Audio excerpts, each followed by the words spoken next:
गरुड़ पुराण अध्याय 16। मनुष्य शरीर प्राप्त करने की महिमा।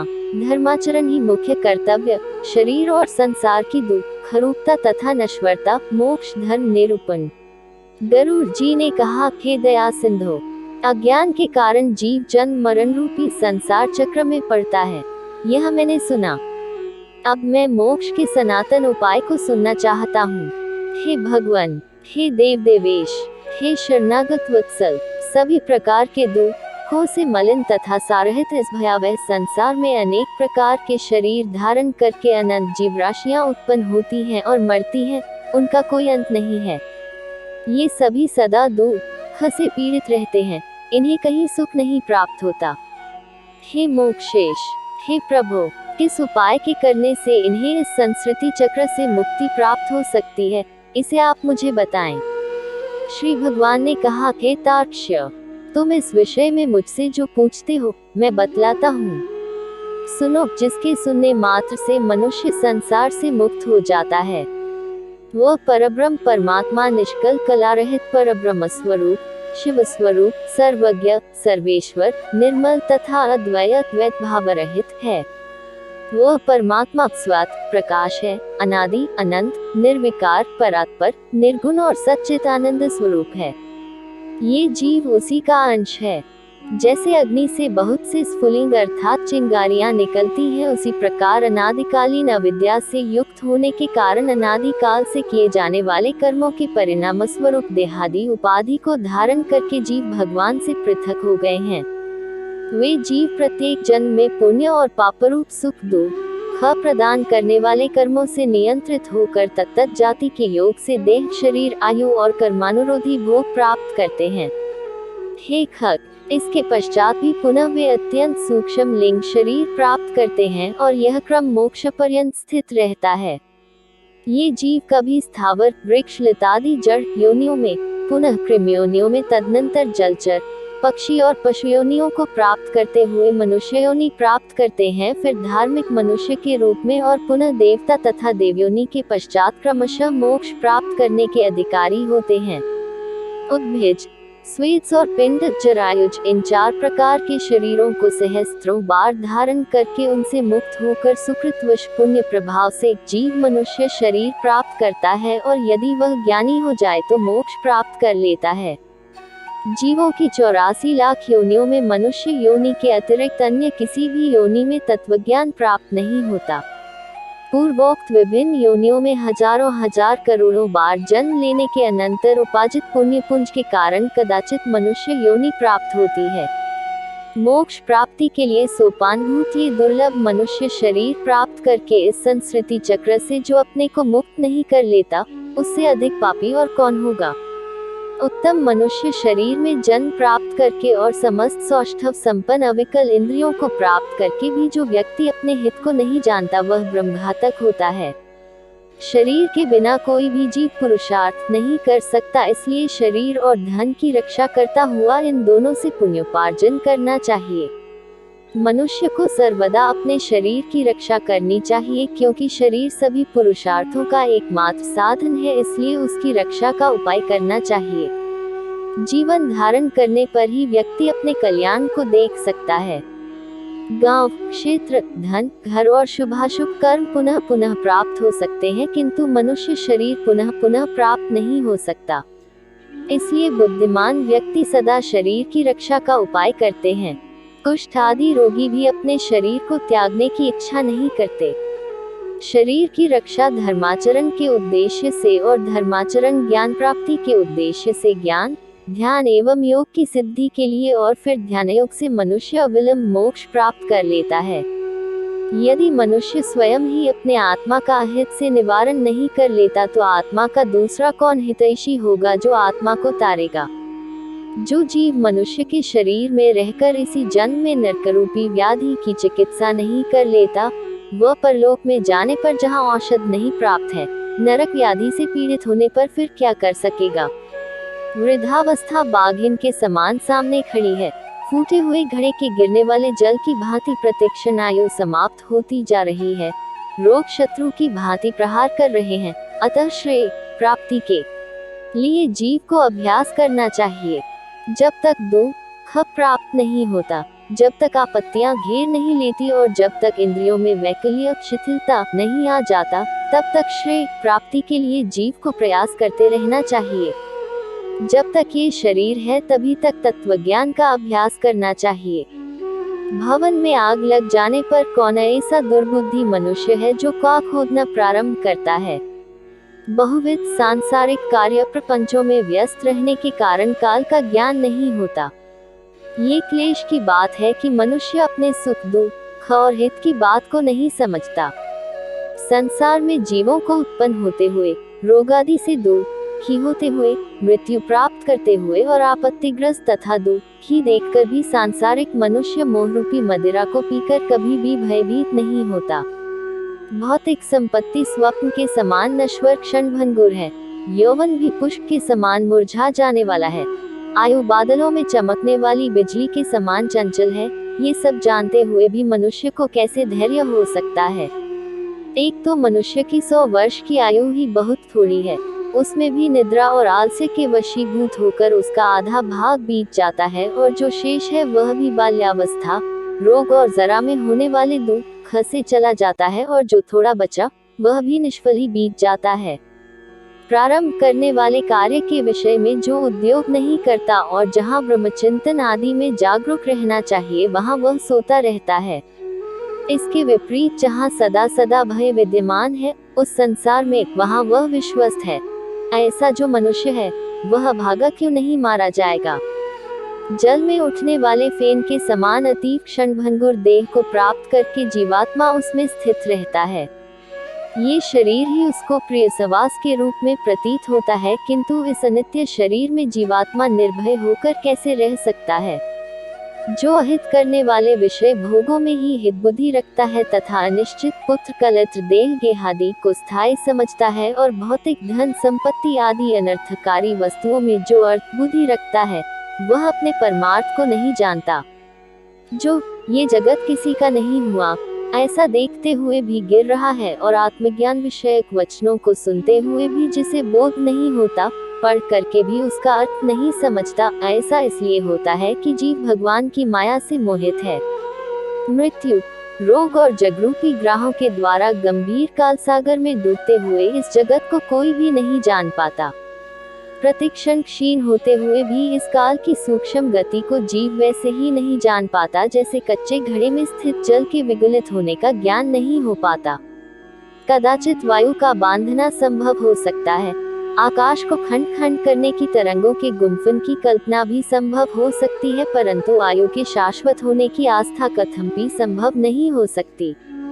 जिस काल के द्वारा जल जाती है, मेरु पर्वत भी चूर चूर हो जाता है, सागर का जल भी सूख जाता है, उस काल से मनुष्य शरीर की रक्षा की क्या कथा।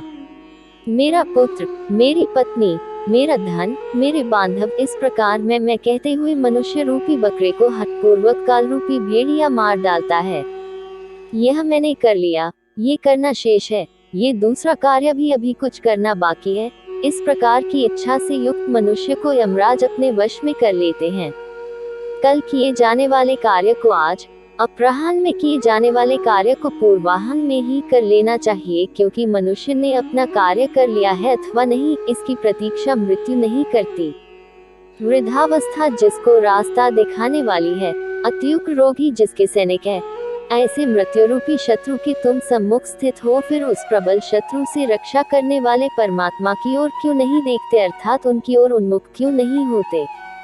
तृष्णारूपी शूल में बिंधे हुए और विषयवासनारूपी घी से सींचे हुए तथा राग द्वेष रूपी अग्नि में पके हुए मनुष्य को मृत्यु खा जाती है। ये जगत ऐसा है कि इसमें मृत्यु बालकों, युवकों, वृद्धों और गर्भस्थ जीवों सभी को ग्रस लेती है। जब जीव अपनी देह को भी यही छोड़कर यमलोक को चला जाता है तो फिर स्त्री, माता पिता और पुत्रादि से किस प्रयोजन से संबंध स्थापित किया जाए। ये संसार दुख का मूल कारण है, इसलिए इस संसार से जिसका संबंध है वही दुखी है और जिसने इस जगत का त्याग किया वही मनुष्य सुखी है। दूसरा कोई भी कहीं भी सुखी नहीं है। ये संसार सभी प्रकार के दुखों का उत्पत्ति स्थान है। सभी आपत्तियों का घर है और सभी पापों का आश्रय स्थान है, इसलिए ऐसे संसार को क्षण मात्र में त्याग देना चाहिए। लोहे एवं लकड़ी के पाशों से बंधा हुआ मनुष्य मुक्त हो सकता है, किंतु पुत्र और पत्नी रूपी पाशों से बंधा हुआ मनुष्य कभी भी मुक्त नहीं हो सकता। मनुष्य अपने मन को प्रिय लगने वाले इस जगत में जितने पदार्थों से संबंध बनाता जाता है, उतनी ही अधिक शोक की कीलें उसके हृदय में गढ़ती जाती हैं। ये बड़े खेद की बात है कि मनुष्य की देह में स्थित शब्द, स्पर्श, रूप, रस, गंध विषयों का आहार करने वाले इंद्रिय रूपी चोरों ने इस लोक के समस्त धन को अपहृत करके इसे नष्ट कर दिया है, अर्थात परलोक के लिए हितकारी धर्म रूपी जो धन है उसका इंद्रियों ने हरण कर लिया है। मास्लो भी मत्स्य जैसे बंसी में लगे हुए लोहे के अंकुश को नहीं जान पाता, उसी प्रकार विषयों से प्राप्त होने वाले सुख के लोभ से जीव यातना की परवाह नहीं करता। हे गरुड़, जो अपने हित और अहित को नहीं जानते, सदा कुमार्ग पर चलने वाले हैं और मात्र पेट भरने में ही जिनका सारा अध्यवसाय रहता है, वे मनुष्य नरकगामी हैं। निद्रा, मैथुन और आहार आदि की स्वाभाविक प्रवृत्ति सभी प्राणियों में समान रूप से विद्यमान रहती है। उनमें जो वास्तविक हित अहित को जानने वाला ज्ञानवान है, वह मनुष्य कहा जाता है, और उस ज्ञान से जो शून्य है, वह पशु कहलाता है। मूर्ख मनुष्य प्रातः काल मल मूत्रों के वेग से, मध्य दिन में क्षुधा और तृषा से तथा रात्रि में काम, क्रीड़ा और निद्रा से बाधित रहते हैं। हाय, ये खेद की बात है कि अज्ञान से मोहित होकर सभी जीव अपनी देह, धन, पत्नी आदि में आसक्त होकर बार बार पैदा होते हैं और मर जाते हैं। इसलिए सदा आसक्ति का त्याग कर देना चाहिए, और यदि उसका सर्वथा त्याग न हो सके तो महापुरुषों के साथ संबंध बनाना चाहिए, क्योंकि संत पुरुष संसारासक्ति रूपी रोग के भेषज हैं। सत्संग और विवेक, ये दोनों ही व्यक्ति के दो निर्मल नेत्र हैं। जिस व्यक्ति के पास ये नहीं है, वह अंधा है। अंधा मनुष्य कुमार्गगामी क्यों नहीं होगा?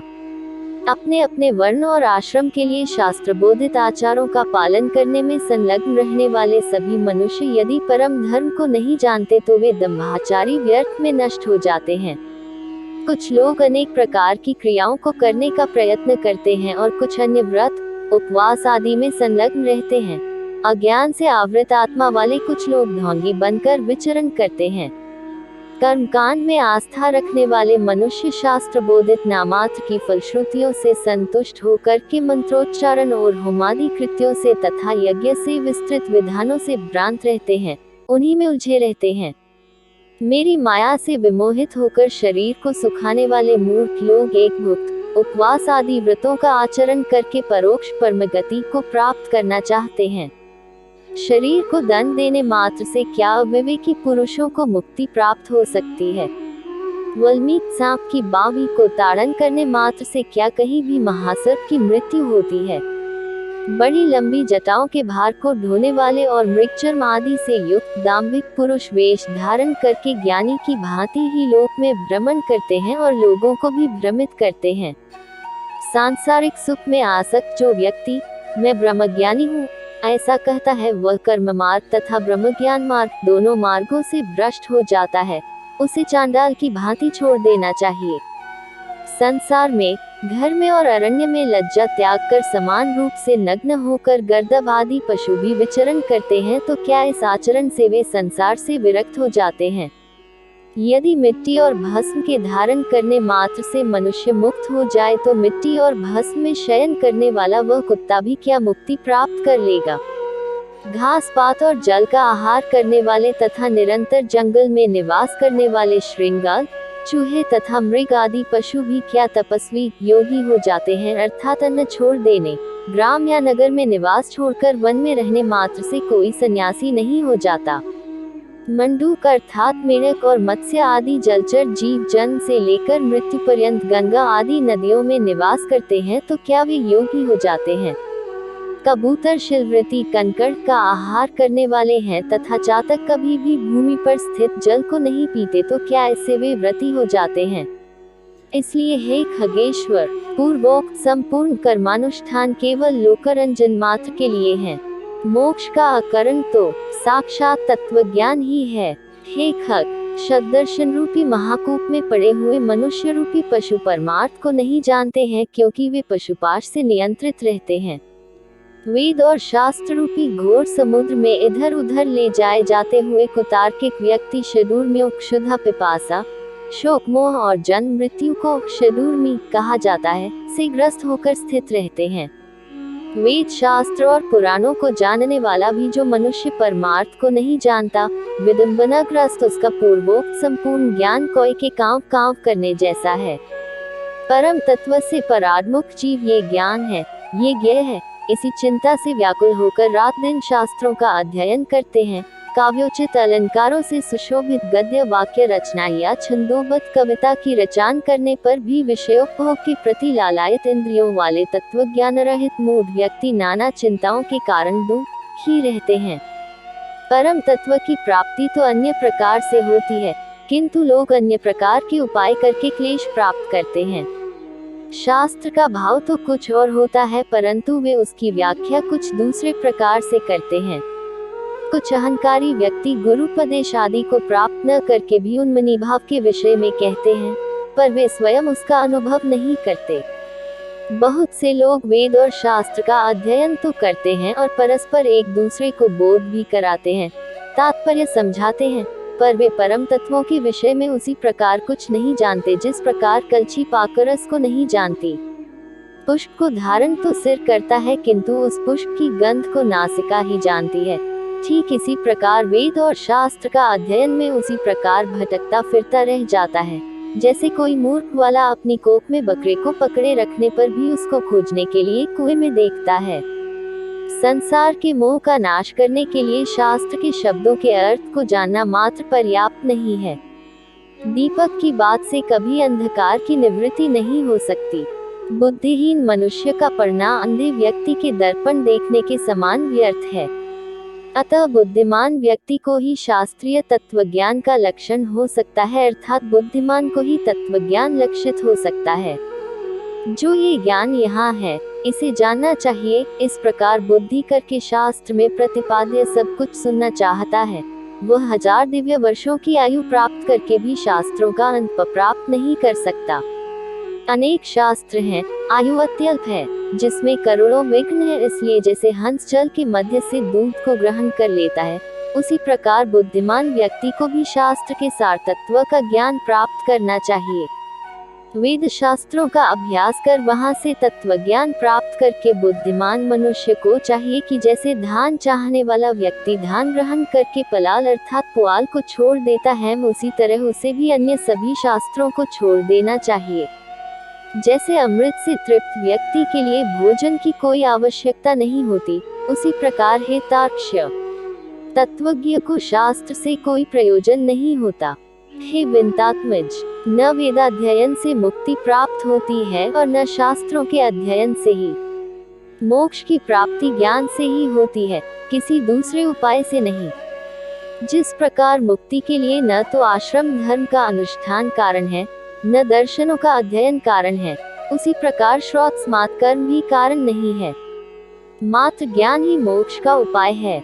गुरु का वचन ही मोक्ष देने वाला है, अन्य सब विद्याएं विडंबना मात्र है। लकड़ी के हजारों भारों की अपेक्षा एक संजीवनी ही श्रेष्ठ है। कर्मकांड और वेद शास्त्रादि के अध्ययन रूपी परिश्रम से रहित केवल गुरुमुख से प्राप्त अद्वैत ज्ञान ही कल्याणकारी कहा गया है। अन्य करोड़ों शास्त्रों को पढ़ने से कोई लाभ नहीं।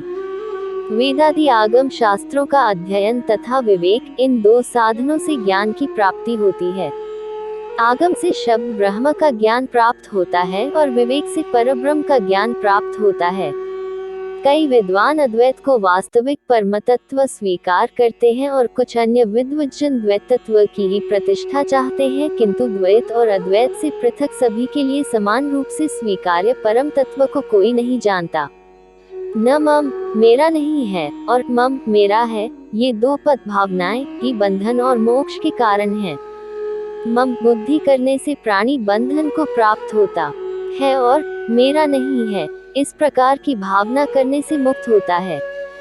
कर्म वही है जो बंधन का हेतु नहीं होता तथा विद्या वही है जो मोक्ष प्रदान करा दे, और इससे अतिरिक्त कर्म केवल श्रम मात्र के हेतु हैं जो शरीर के लिए क्लेशप्रद हैं, तथा अन्य प्रकार की विद्या शिल्प चातुर्य मात्र है। जब तक कर्म किए जाते हैं, जब तक संसार में आसक्ति रहती है, जब तक इंद्रियों का चांचल्य बना रहता है तब तक तत्वज्ञान की बात ही कहाँ हो सकती है।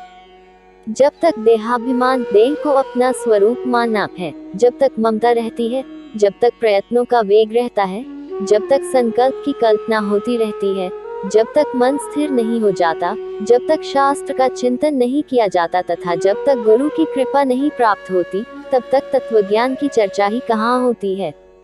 तप, व्रत, तीर्थ, जप, होम तथा पूजा आदि सत्कर्मों का अनुष्ठान तथा वेद, शास्त्र और आगम की कथा तभी तक उपयोगी है जब तक जीव को तत्वज्ञान प्राप्त नहीं हो जाता।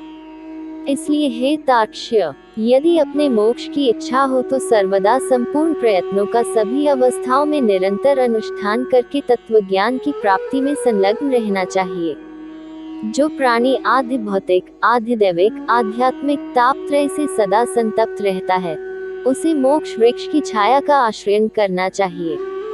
जिस मोक्ष वृक्ष का पुष्प धर्म और ज्ञान स्वरूप है तथा फल स्वर्ग एवं मोक्ष है। इसलिए श्री गुरु मुख से आत्म तत्व विषयक ज्ञान प्राप्त करना चाहिए। ज्ञान हो जाने पर प्राणी इस घोर संसार बंधन से सुखपूर्वक मुक्त हो जाता है। हे तार्क्ष्य, मैं तत्वज्ञानी पुरुष के द्वारा किए जाने वाले अंतिम कृत्य के विषय में तुम्हें बताता हूँ, सुनो।